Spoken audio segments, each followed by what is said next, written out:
Salut à tous, j'espère que vous allez bien. On se retrouve dans cette nouvelle vidéo pour parler de l'enfer des useState. En effet, on utilise trop souvent le hook useState pour gérer nos formulaires ou les données entrées par l'utilisateur.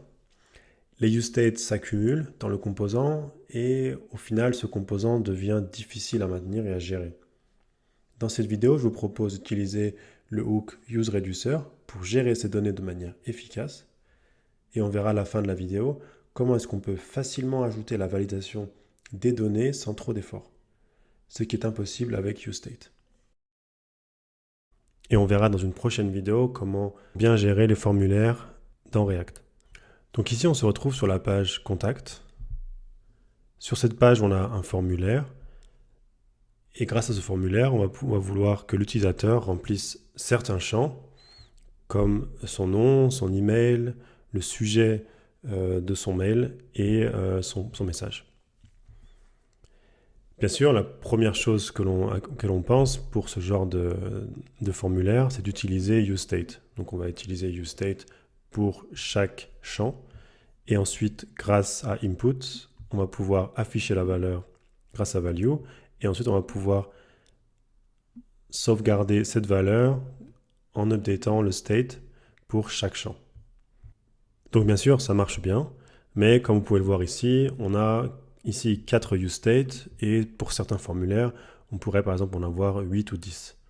Pour améliorer cela, on pourrait penser par exemple à utiliser useState et dans ce cas, utiliser un objet. Ici, notre input aura cette forme-là avec la value qui sera récupérée depuis l'objet data. Et ensuite, pour mettre à jour la valeur, on va utiliser encore une fois cette data. Et ici, on renverra un objet et surtout, il ne faudra pas oublier de renvoyer le state actuel. Et cela pour chaque champ. Donc encore une fois, la syntaxe est plutôt lourde et on s'en sort bien sûr avec un seul useState, mais on peut voir qu'ici on peut faire facilement une erreur, comme par exemple créer un nouvel input et oublier ici le spread de data. Et si on fait ça, et bien à ce moment-là, notre state data aura seulement, ici, ça ressemblera ici à ça, aura seulement email à la fin. C'est donc dangereux, surtout que la syntaxe est très lourde. Une autre possibilité, maintenant, c'est d'utiliser useReducer. C'est ce dont je voulais vous parler dans cette vidéo, c'est d'utiliser useReducer à la place de useState dans certains cas. Et vous allez voir que c'est très puissant. Le hook useReducer prend en paramètre une fonction et l'état initial de notre state ou de nos données. Donc dans ce cas, on appelle ici notre state data et pour le mettre à jour, en utilisant useReducer, on utilisera plutôt update à la place de set. Donc ici, la valeur initiale de notre objet est bien sûr la même que dans les autres formulaires de contact où toutes les strings sont vides. Maintenant, la fonction ici reducer, elle a seulement pour rôle de renvoyer. Donc ici, vous voyez que on a pour cette fonction reducer deux paramètres. Le paramètre prev qui veut dire en fait que c'est l'état précédent et next, c'est l'état suivant, c'est-à-dire au moment de la mise à jour. Donc dans ce cas, ce qu'on veut faire, c'est prendre l'état précédent et mettre à jour seulement les valeurs grâce à next. Donc ici, ce qu'on veut faire, c'est simplement renvoyer un objet ici.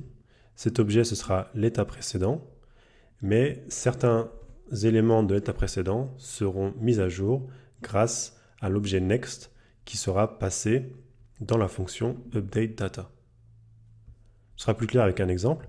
Si on prend ici le premier input name, on utilise dans unChange, on va utiliser updateData et on va passer en paramètre un objet. On va préciser que l'on veut mettre à jour name et bien sûr ici on aura toujours target.value. Grâce à ça, on va pouvoir mettre à jour data facilement. Maintenant, allons plus loin encore avec ce hook useReducer qui est en fait intéressant lorsqu'on va utiliser cette fonction reducer. Dans le cas précédent, on ne faisait rien, on ne validait pas du tout les données qui arrivaient grâce à Update Data, mais dans certains cas, ça peut être intéressant. Donc, admettons par exemple que l'on souhaite que le nom ne dépasse pas 30 caractères, alors on va pouvoir vérifier cela directement dans la fonction Reducer. Donc pour cela, on va créer une nouvelle variable que l'on peut appeler par exemple NewData qui va contenir l'objet mise à jour. Et ensuite, on va pouvoir vérifier que ce nouvel objet respecte bien certaines conditions. Donc la première condition ici, par exemple, c'est que le nom, la longueur du nom ne dépasse pas 30 caractères. Si c'est le cas, alors on va pouvoir réécrire ici, remettre à jour newData.name en prenant seulement les 30 premiers caractères. Ici, dans ce formulaire de contact, j'ai rajouté start date juste pour l'exemple. Et admettons que la start date, elle peut commencer seulement dans le futur. Donc, l'état initial, ce sera la date d'aujourd'hui. Et ensuite, lorsque l'utilisateur va mettre à jour cette date via le formulaire, alors on va pouvoir vérifier que cette date soit bien dans le futur. Si ce n'est pas le cas, donc par exemple ici, si cette date ici est inférieure à la date d'aujourd'hui, alors on remettra start date à la date du jour. Et enfin, on va retourner new data pour remettre à jour, pour pouvoir ensuite utiliser data dans notre formulaire.